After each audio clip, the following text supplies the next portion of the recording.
നിങ്ങൾക്ക് ബാലേന്ദ്രമേനോന്റെ ആളുകളാണ്. ഇവിടെ കൊല്ലല്ലേ.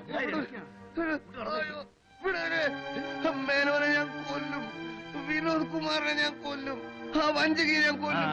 എല്ലാരും നമുക്ക് കൊല്ലാം. ഭാഗ്യം കൊണ്ട് ആ പെങ്കുച്ച് രക്ഷപ്പെട്ടത്. ഇവനെവിടെ കൊല്ലാൻ നോക്കി സാറേ. ഞങ്ങളെല്ലാരും കൂടെ. നിങ്ങൾ കുറച്ച് പുറത്തിറങ്ങി നിൽക്കും. എന്താ പേര്? തളത്തിൽ ദിനേശൻ.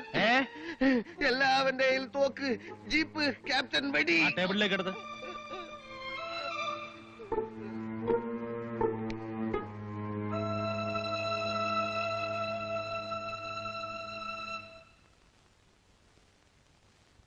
അയ്യോ അമ്മേ, അമ്മേ.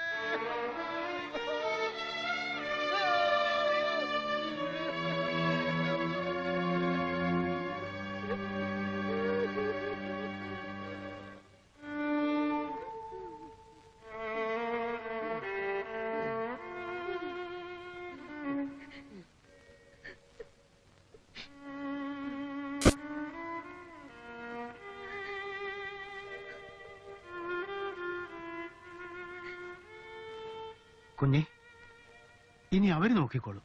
നമ്മളിവിടെ നിന്നിട്ട് കാര്യമൊന്നുമില്ല. പോന്നോളൂ. അച്ഛനും വിവരം അറിയിച്ചിട്ടുണ്ട്. എന്നാ പിന്നെ നേരം കളയണ്ട, പോവല്ലേ?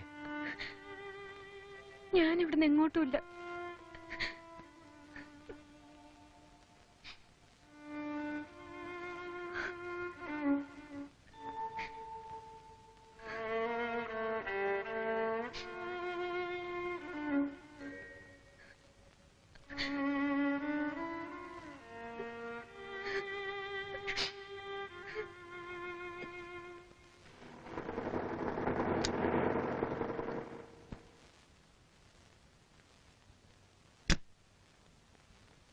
മോളെ, എന്താ ഉണ്ടായത്? അവൻ നിന്നെ ഉപദ്രവിച്ചോ? അച്ഛ, ദിനേശേട്ടൻ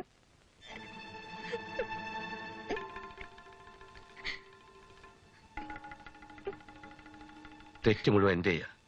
ശരിക്കും ആലോചിക്കാതെയും അന്വേഷിക്കാതെയും ഇവന്റെ തലയിൽ നിന്നെ കെട്ടിവെച്ചത് ഞാനാ. സംഭവം പറഞ്ഞ് നിന്റെ അമ്മ തളർന്നു കിടക്ക. വാ പോകാം. ഞാൻ വരുന്നില്ല അച്ഛ. വരുന്നില്ലേ? ഞാൻ നിന്നെ ഇവിടെ വിട്ടിട്ട് പോകാനോ? ദിനേശേട്ടനെ തനിച്ചാക്കിയിട്ട് ഞാൻ വരുന്നില്ല. അവൻ തനിച്ചല്ലല്ലോ, ഇവിടെ വേറെയും ഭ്രാന്തന്മാരുണ്ടല്ലോ കൂട്ടിനെ. വരാനാ പറഞ്ഞത്. അച്ഛ, ദിനേശേട്ടനെ ഒറ്റക്കിട്ടിട്ട് കേറങ്ങോട്ട്.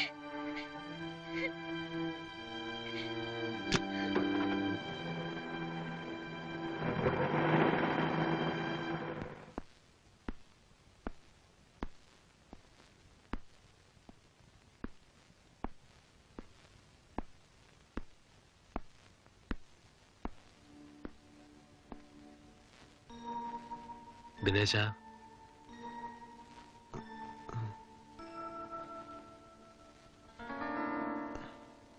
ശോഭ എവിടെ?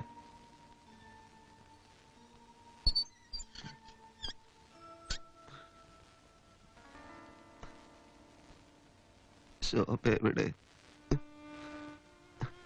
ദിനേശ എഴുന്നേറ്റ് വരൂ. വരൂ.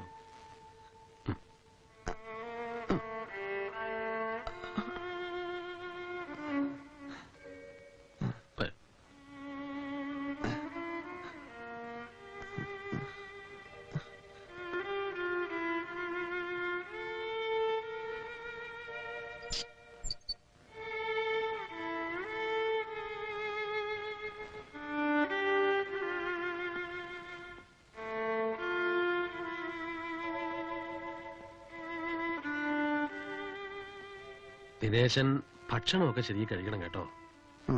മരുന്നും.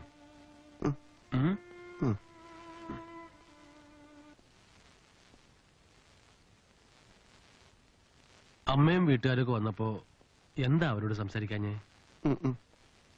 അവർക്കൊക്കെ ദിനേശനെ എന്ത് സ്നേഹാണ്. അപ്പൊ ദിനേശൻ അവരെ സ്നേഹിക്കണ്ടേ? ഇനി ഒരാളെ ഞാൻ സ്നേഹിക്കില്ല. ശോഭയെ ഞാൻ സ്നേഹിച്ചു. എന്നിട്ട് അവൾ ആ പട്ടാളക്കാരന്റെ കൂടെ പോയി. ആരും എവിടെയും പോയിട്ടില്ല. എന്നെ പറ്റിക്കാൻ നോക്കണ്ട. ബാലേന്ദ്ര മേനോന്റെ കൂടെ പോയി അവള്. ദിനേശ, ഹൈസ്കൂളിൽ പഠിക്കുമ്പോ ശോഭയുടെ ആട്ടോഗ്രാഫിൽ ഏതോ ഒരു വികൃതിക്കുട്ടി, അതായത് നിങ്ങൾ പറയുന്ന ബാലേന്ദ്ര മേനോൻ, എന്തോ എഴുതി വെച്ചു. ശോഭ അങ്ങനെ ഒരാളെ ഓർമ്മിക്കുന്ന പോലുമില്ല. ക്യാപ്റ്റൻ ബാലൻ വേറെ. ശോഭ അവളുടെ ജീവിതത്തിൽ ഒരാളെ മാത്രമേ സ്നേഹിച്ചിട്ടുള്ളൂ. ആരെയാണത്? ദിനേശനെ മാത്രം.